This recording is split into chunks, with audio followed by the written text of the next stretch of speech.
Irmãos, nós estamos nos livros das 7 cartas, né, do Apocalipse. Nós estudamos 6, né, e nós demos início na 7ª carta semana passada.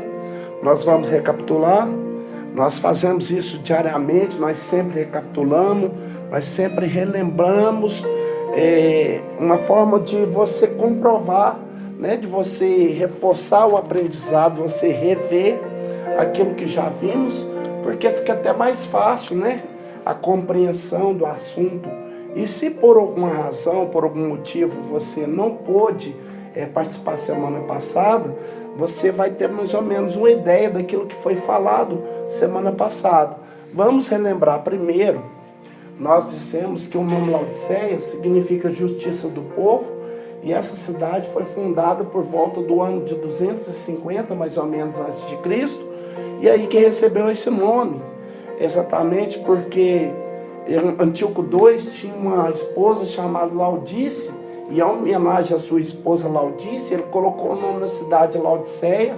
Inclusive, você vai ver nessa e em outras palavras que serão ministradas aqui, sobre a ruína, né, dessa rica e grande cidade que existiu lá nos tempos, dos dias de João, no final do século da era cristã.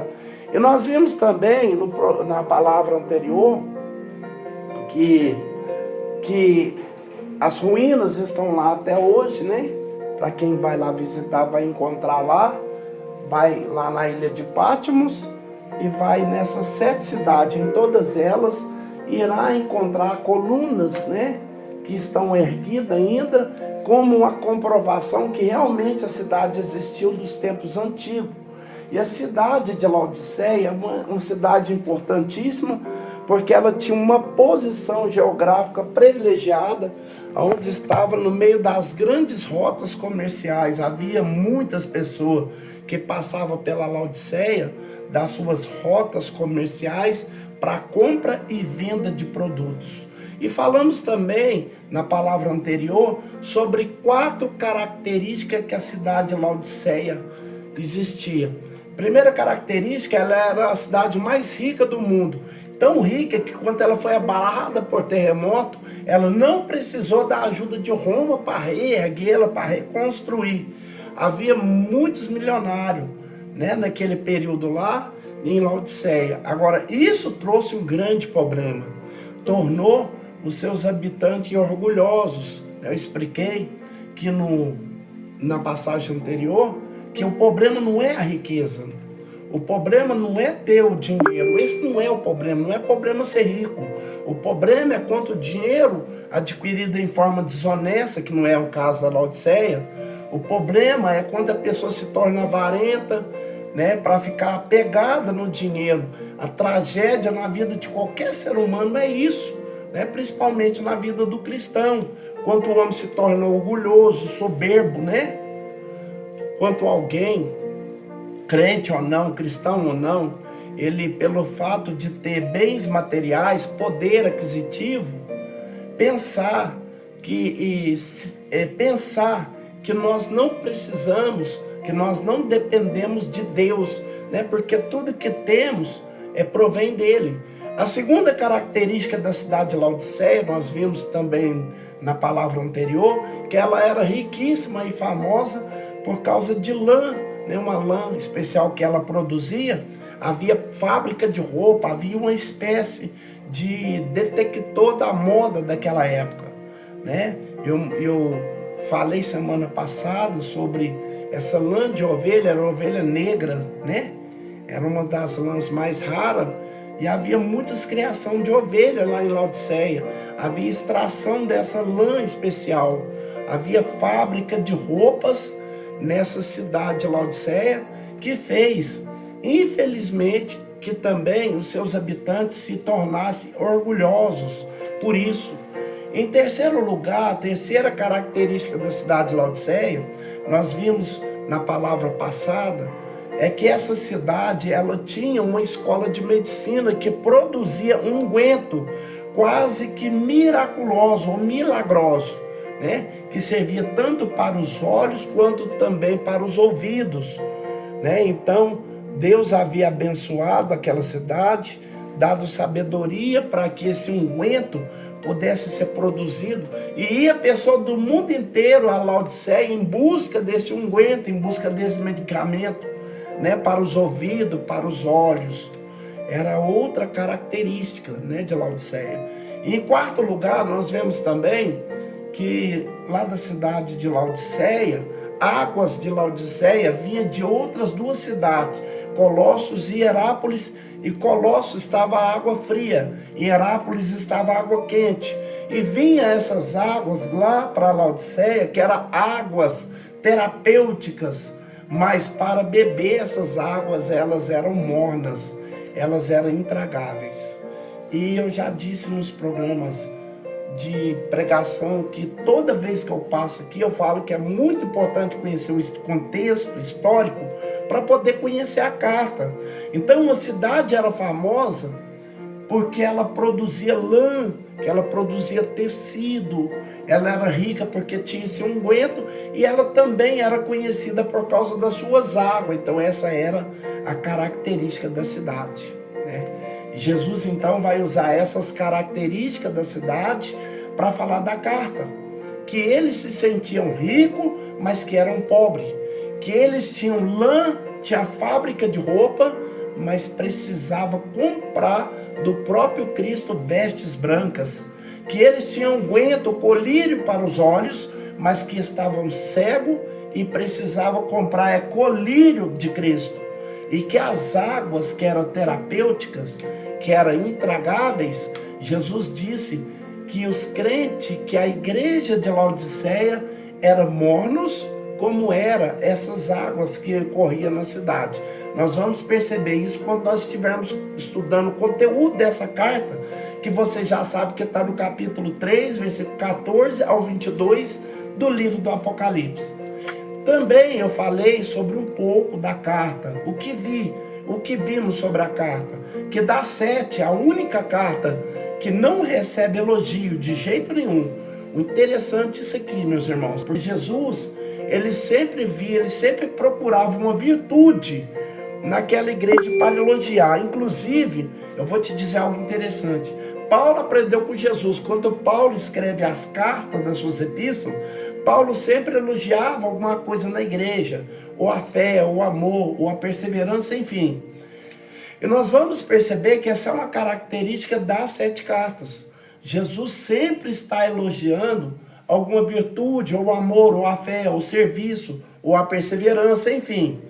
Mas para a carta de Laodiceia, meus irmãos, infelizmente não teve elogio. Jesus não viu motivo para elogiar. Não havia nada naquela igreja que merecesse um elogio de Cristo.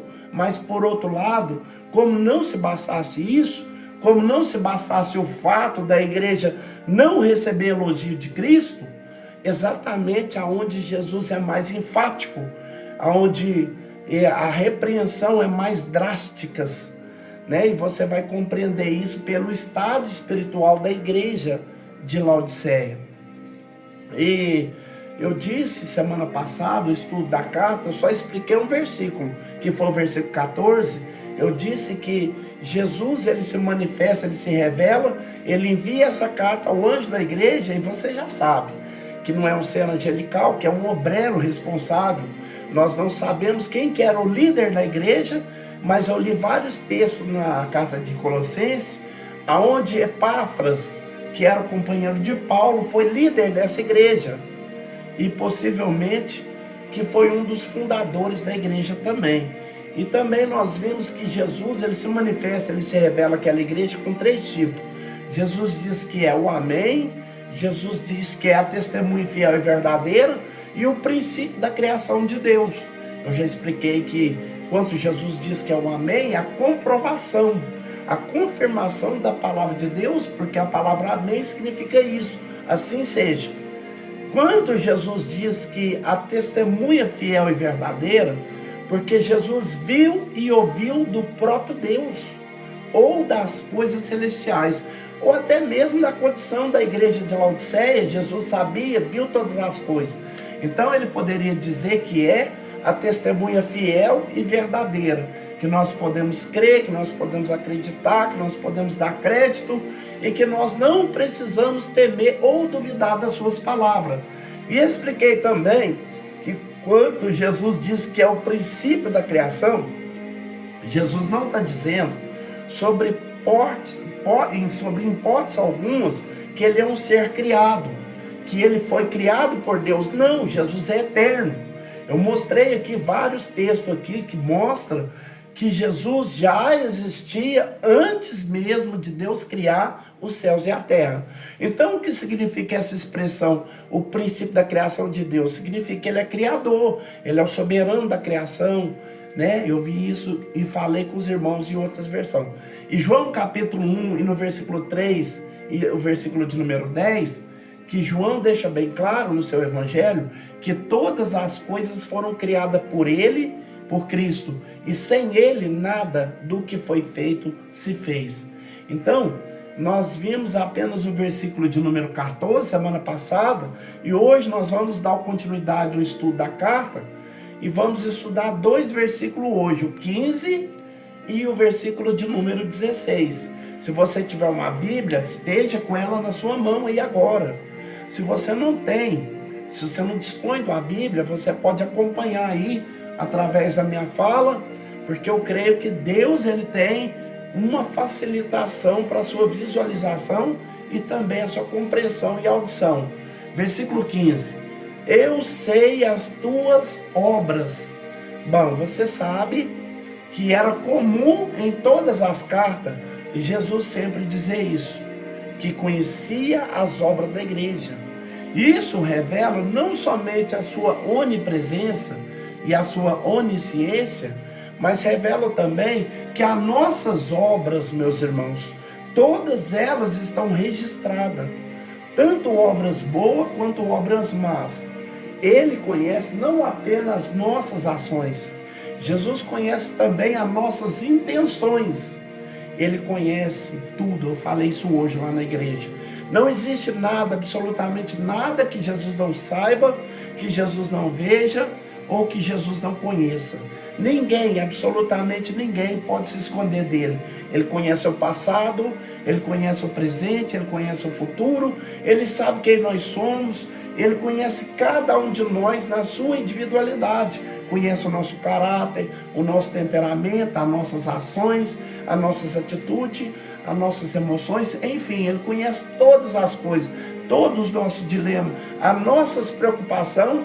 Jesus conhece até mesmo nossos pensamentos. E como eu te disse, né, em passados, né, para quem pratica boas obras, meus irmãos, para quem faz coisas corretas, falei isso hoje também na igreja, né, coisas de conforto. Que bom que Deus conhece as nossas obras, Jesus conhece. Talvez alguém não conheça o nosso trabalho, o nosso serviço que nós fazemos para Deus, mas Jesus conhece. Eu já disse em vários lugares que eu passo que tem obras, tem trabalho que nós realizamos que ninguém vê. Trabalho de intercessão igual nós fez hoje, né? Nós estávamos ali intercedendo por um monte de gente, pessoas que às vezes nem concordam com o nosso ministério, nós estávamos lá, né? Mas Jesus conhece, né? Agora, para quem pratica obras más, para aquelas pessoas cujas obras não são perfeitas diante de Deus, essa expressão, eu sei de Jesus, quer dizer isso. Eu conheço, eu estou vendo.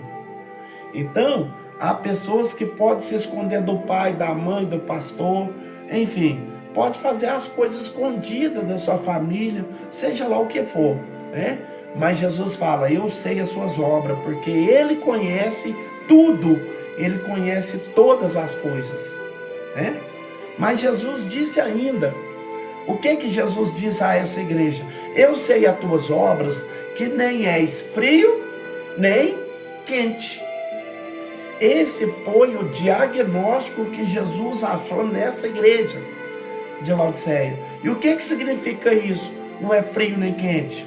Significa que nem eles eram incrédulos, e nem eram pecadores, e também não eram crentes sinceros. Eles estavam como que numa espécie de um estado intermediário. É claro que eu não estou falando da vida postura, né? Mas é como se nem eles estivessem no mundo, também não estavam servindo a Deus com fidelidade, com sinceridade. Popularmente falando, meus irmãos, eles estavam em cima do muro, cocheando entre dois pensamentos, ou servindo a dois senhores, né? Eu não creio, eu não acredito que Jesus estava se referindo a 3 tipos de crente. Muitas pessoas, ao lerem esses textos, essas expressões de Jesus, quando Jesus diz assim: eu sei as tuas obras, que nem és frio, nem quente. Às vezes a pessoa pensa que Jesus está falando sobre 3 tipos de cristão. O cristão que é frio espiritualmente, o cristão que é morno espiritualmente e o cristão que é quente. Como se fosse fervoroso, né? Mas eu não creio nisso. Porque Jesus não estava falando de 3 tipos de crente. O frio, o quente e o morno, não. Jesus estava falando sobre 3 tipos de pessoas, não 3 tipos de cristão. Aí talvez você pergunta, como nós podemos saber disso? Uai, se houvesse 3 tipos de crente, ou se Jesus estivesse se referindo nesse texto, eu posso até dizer que esses 3 tipos de cristão existem. Existem esses tipos de cristão, os cristãos que são frios, os cristãos que são mornos e os cristãos que são espirituais ou quentes. Mas Jesus não estava falando de 3 tipos de crente. Por que podemos dizer isso? É simples. Veja o que Jesus disse ainda no versículo de número 15. Eu sei as tuas obras, que nem és frio, nem quente. Aí Jesus disse, tomaras que tu fosses frio ou quente. Então observe que Jesus estava dizendo, em outras palavras, que era bem melhor que vocês fossem incrédulos, desde que vocês tivessem consciência disso, ou você fosse um crente fiel, um verdadeiro, do que você estar nessa condição espiritual, em cima do muro, se cocheando em 2 pensamentos. E por qual motivo Jesus disse isso? Jesus disse isso porque um crente morno, uma igreja morna, é aquela que pensa que está salva, mas não está. É aquela igreja que pensa que está agradando a Deus, mas na realidade ela não está. É uma pessoa que ela não tem consciência da sua condição espiritual.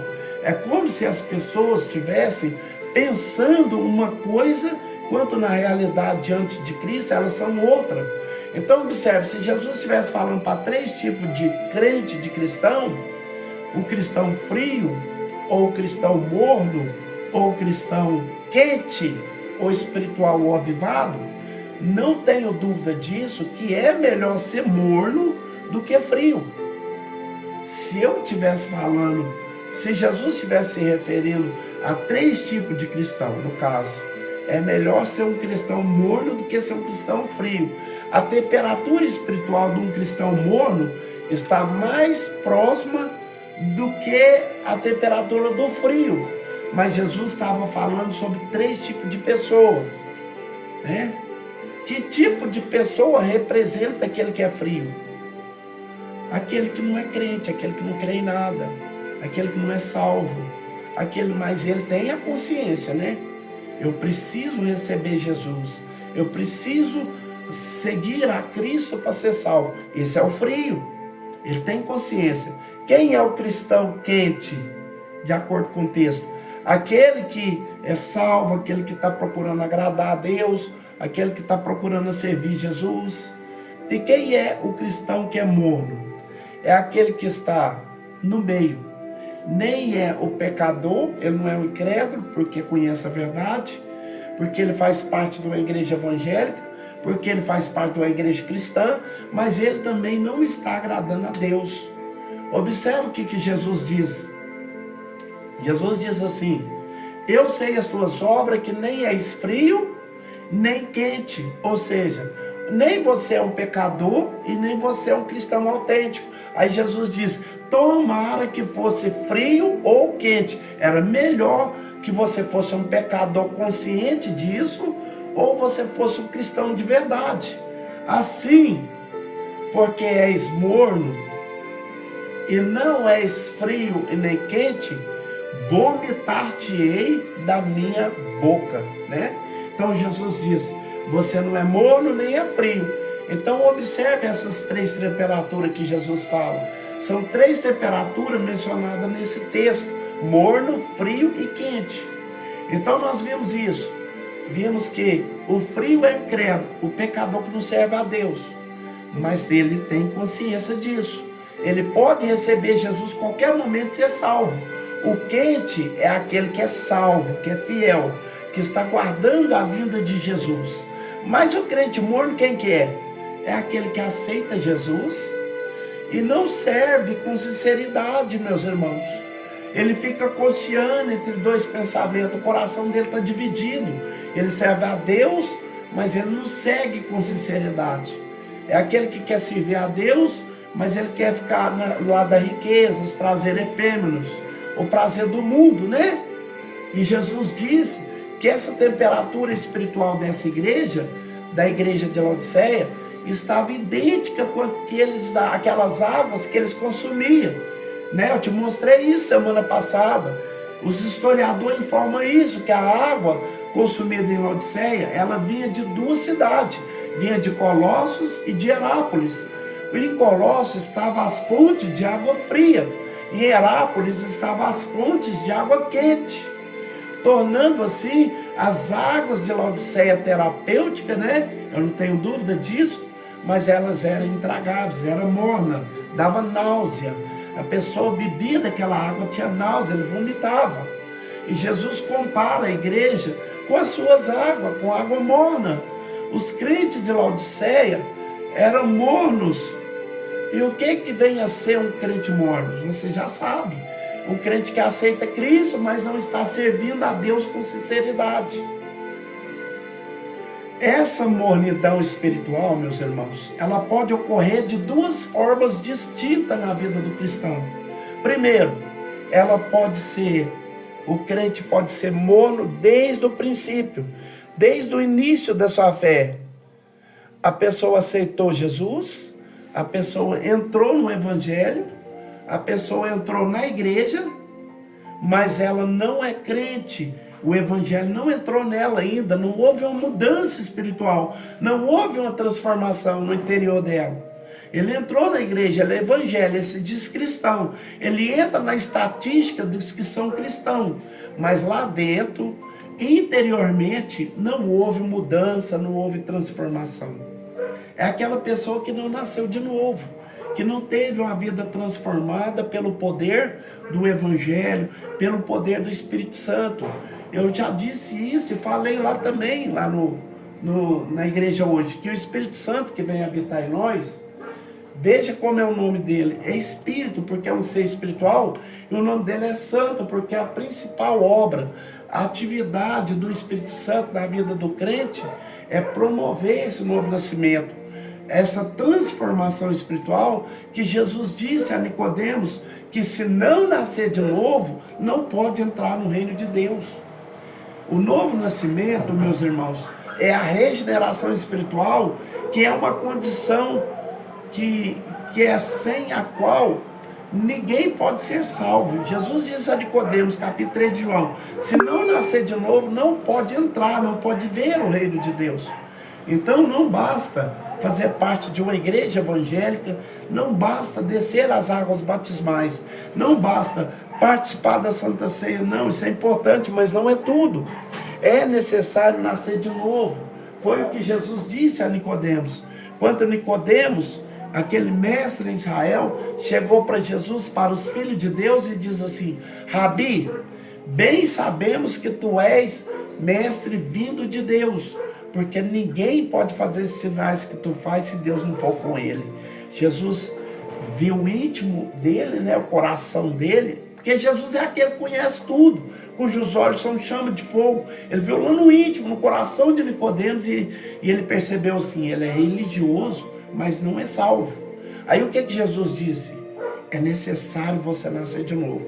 Só que Nicodemos não entendeu. Nicodemos achou que ele tinha que voltar no tempo e entrar de novo no ventre da mãe. Jesus falou, não, aquele que é nascido de carne é carne, o que é nascido de espírito é espírito. Jesus estava falando dessa transformação espiritual que ocorre na vida de todo aquele que pela fé crê em Cristo e torna-se templo e morada do Espírito Santo.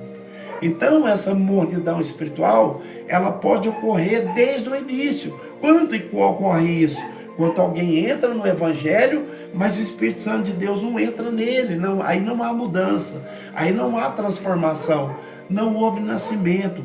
Então ele é cristão, ele é um seguidor de Jesus Cristo, mas ainda não tem autenticidade cristã, não nasceu de novo, ele não é uma nova criatura. Mas a mornidão espiritual, ela pode ocorrer de outra forma. Como assim? Ela pode ocorrer com alguém que foi, como alguém que foi fervoroso, como alguém que foi espiritual, que era dentro do sentido do texto, era quente, que era salvo, que guardava a palavra, que seguia Cristo, que nasceu de novo, que tornou uma nova criatura, que tinha uma vida exemplar, mas que com o passar do tempo, meus irmãos, deixou que a vida espiritual fosse sim se esfriando. Ele foi esmorecendo, ele foi parando aos poucos de caminhar. Você sabe disso, que a vida cristã, ela é comparável à vida de um atleta, que está numa corrida, que está numa carreira. Paulo diz isso na primeira carta aos Coríntios, capítulo 9, e no versículo 24. Paulo ilustra a vida de um cristão como um atleta, que está numa corrida espiritual. E o que ocorre muitas vezes nas competições? Você já presenciou isso? Que às vezes o atleta sai naquela disparada e todos pensam que ele que vai ser o vencedor, que é ele que vai chegar primeiro.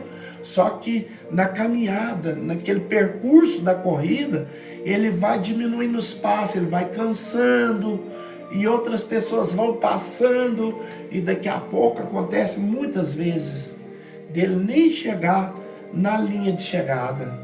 Ele para, ele desiste às vezes no caminho, ou quando atravessa ele é um dos últimos, quanto na realidade, né, ele poderia ser o primeiro. E como eu posso ilustrar isso na vida cristã, na vida espiritual? Eu posso ilustrar como uma vida cristã, quando o crente começa bem a caminhada, quando é um cristão que gosta de orar, ele dedica tempo de joelho para conversar com Deus. Quando o cristão gosta de ler a Bíblia, meditar, ler as Escrituras. Quando o cristão sente prazer em louvar a Deus. Quando o cristão tem o prazer de ir à igreja, ao templo, à casa de Deus. Quando o crente, ele procura viver uma vida irrepreensível, guardando os mandamentos, as doutrinas bíblicas, os ensinos de Jesus e dos apóstolos. Só que às vezes, meus irmãos, durante a caminhada, durante a jornada espiritual, esse crente ele vai esmorecendo, ele vai se esfriando, ele vai deixando de orar, ele vai deixando aos poucos de ler a Bíblia, ele vai deixando aos poucos de adorar a Deus, ele vai deixando aos poucos de ir ao templo, de ir à igreja, de se congregar, de louvar a Deus como os demais nos cultos congregacionais. Ele vai deixando o ensino, a doutrina, a praticidade da palavra de Deus. E o que ocorre com esses crentes? Ele esfria. Ele que era quente, salvo, né, fervoroso, espiritual, como que ele se torna agora? Ele se torna um crente morno. Ele não foi para o mundo, ele não voltou para o mundo, ele não saiu da igreja, ele não deixou de ser cristão, ele ainda está no rol de membro, ele ainda está na estatística de cristão, mas por alguma razão ele parou, né? E ele esfriou. E eu diria que o momento é oportuno para falar sobre isso, porque nós estamos vivendo um período de pós-pandemia. O que nós esperávamos sobre a pandemia? Quando o culto voltar, vai ser uma fila na porta da igreja, vai todo mundo voltar ao templo. Lembra, meus irmãos, quando começou os cultos aqui? Dava 80 pessoas no culto de ensino. Hoje ele já não sente mais prazer de ouvir o ensinamento, já não sente mais o prazer de ir no ciclo de oração da sua igreja para orar, né? Estou falando de alguns, não estou falando, não estou generalizando, estou falando de todos.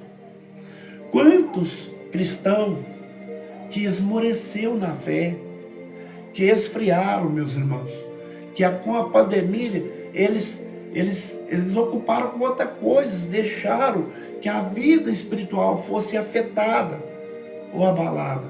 Eu não estou referindo às pessoas idosas, que não pode ir à igreja, não é isso.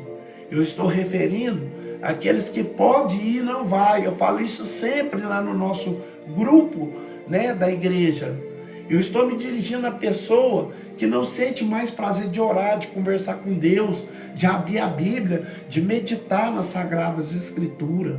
Então, eu estou me dirigindo nessa noite, eu estou falando para esses três tipos de grupo de pessoas. Existem pessoas que estão nos ouvindo agora, que são pessoas frias, que não são crentes ainda, que não conhecem a salvação, que ainda precisa do novo nascimento, ainda precisa crer em Cristo Jesus, ainda precisa receber Jesus como seu Salvador. Eu também estou falando para crente que são quentes, pessoas que são fervorosas, pessoas que são espirituais, salvas, estão esperando Jesus, estão na fila do arrebatamento. Mas eu não tenho dúvida que também eu me refiro aqui nesse aplicativo a pessoas que por algum motivo, por alguma razão, deixou que o amor se esfriasse, como os crentes lá de Éfeso, que era uma igreja doutrinariamente forte, mas Jesus disse: tenho contra ti que deixaste o seu primeiro amor. Então, como eu já tinha falado no começo, aquele que é frio ainda não é salvo, ainda não está na igreja, ele precisa aceitar Jesus. Aquele que é quente é aquele que é salvo, é aquele que está caminhando para o céu. Mas aquele que é morno, meus irmãos, a sua vida espiritual está em risco, a sua salvação está em xeque. A qualquer momento você pode partir dessa vida para a eternidade sem a salvação. Ou caso Cristo volte nesse período para buscar a sua igreja, essa pessoa não vai ser salva. Vamos ver o que o texto diz, para ver o que Jesus diz. Aí Jesus diz no versículo número 15: eu sei as suas obras, que nem é quente, nem frio, tomara que fosse frio ou quente. Versículo 16: assim, porque és morno, e não és frio nem quente, ou seja, você não é um pecador, não é um incrédulo, nem é salvo. Aí Jesus disse: vomitar-te-ei da minha boca. Que esquisito ouvir uma coisa dessa. Você já imaginou o que é ouvir de Jesus? Imagina quando o líder, o pastor dessa igreja leu essa carta e a mensagem de Jesus para a igreja de Laodiceia é essa: vomitar-te-ei da minha boca. Que duro, né, meus irmãos? Houve uma repreensão dessa, né? Mas ela traz para a luz, né? Ela traz a situação espiritual que Jesus sente náusea. Assim como os moradores lá de Laodiceia, quando ia tomar aquela água, eles sentiam náusea, desejo de vomitar para fora, porque as águas eram mornas. Jesus estava dizendo isso. Ou seja, aquele que é morno, que está na igreja e não é salvo, né? Ele causa esse efeito em Cristo. Aquele que é morno, ele pode até fazer parte do rol de membro, mas ele ainda não é salvo. E eu gostaria de mostrar aqui algo profundo para nós fazer um resumo dos 7 períodos da igreja. Observe que a igreja apostólica, a carta enviada à igreja de Éfeso, ela representa a igreja apostólica, que era uma igreja que cresceu, que se espalhou para o mundo e, acima de tudo, ela manteve a sua pureza doutrinária, do ano 30 até o ano 100. A carta enviada à igreja de Esmirna, que era aquela igreja materialmente pobre, mas era diante de Cristo, ela era rica, representa a igreja dos mártires, o segundo período histórico da igreja, que é a igreja perseguida, que vai do ano 100 ao ano 312. Aquelas grandes perseguições motivadas pelos imperadores romanos. A terceira carta, que foi a carta guiada à igreja de Pérgamo, representa a igreja imperial, quando houve um casamento da igreja com o Estado. Quando Constantino tornou o cristianismo a religião oficial e muita gente passou a fazer parte da igreja, não pelo novo nascimento, mas por causa da política, por causa de questões pessoais. Depois vem a igreja de Tiatira, que é a igreja da Idade Média, que é o pior período da igreja, quando a igreja mergulhou na densa treva espiritual, quando não havia espiritualidade nessa igreja. Depois veio a igreja de Sardes, né, que é a quinta carta, que nós já passamos por ela, que é o período da Reforma Protestante. Essa igreja aqui de Sardes é aquela igreja que Jesus disse que as obras não eram perfeitas diante de Deus, que tinha nome de que estava viva, mas estava morta. Aí houve a necessidade de uma reforma protestante. A sexta carta, que é a igreja de Filadélfia, que refere-se ao período missionário, mas também representa a igreja do arrebatamento. A igreja, o cristão autêntico que será arrebatado, ela é um símbolo do crente de Filadélfia. E a igreja de Laodiceia, que é exatamente essa que nós estamos, a última, que é exatamente uma das principais características da igreja dos dias atuais, dos tempos modernos. Representa a igreja fria, meus irmãos, apática, as coisas espirituais. Representa a igreja que é conhecida no mundo, que tornou-se famosa, conhecida do mundo, mas não está vivendo para Cristo com sinceridade. Não é crente, não é salvo, não experimentou um novo nascimento. É claro que eu não estou falando de nomes de denominações, né? Eu não estou me referindo à denominação A, B ou C, não, de forma alguma. Mas posso dizer que existe hoje, em nossos dias, tanto cristãos mornos, como igrejas mornas, eu posso dizer isso, que representa aquele grupo de pessoas que dizem ser crente, mas não estão salvos, não estão servindo e nem se dedicando a Jesus como deveria dedicar. Então isso é muito perigoso, meus irmãos. Nós temos que reaver esse conceito, essa linha de raciocínio, né? E eu vou finalizar por aqui, porque meu tempo já bateu. Eu não quero ferir o tempo na qual a mim não foi ortogado, mas antes de eu dirigir uma igreja, antes de eu ser um obreiro dirigente, eu não sou pastor, né? Eu sou cooperador, eu ainda sou cooperador.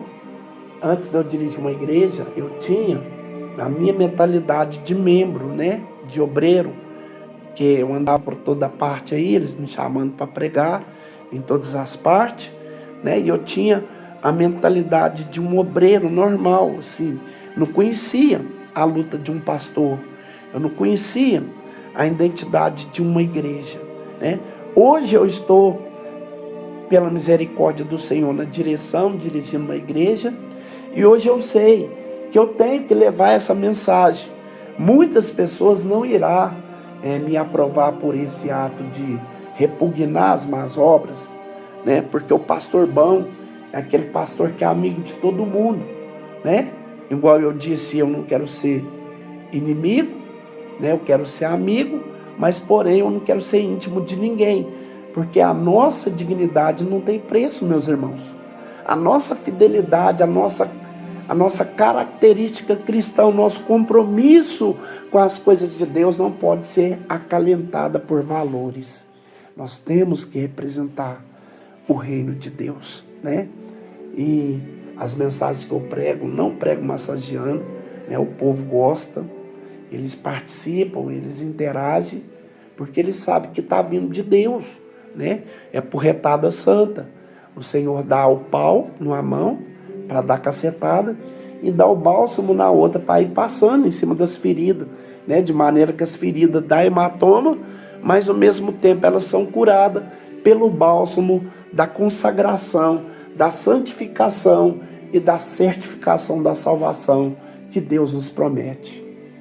E esse compromisso eu carrego não só com os membros lá da igreja, mas também com vocês, né? Eu sou o responsável de transferir essa mensagem para vocês e eu sou o responsável de prestar conta para Deus o que eu ensinei para vocês.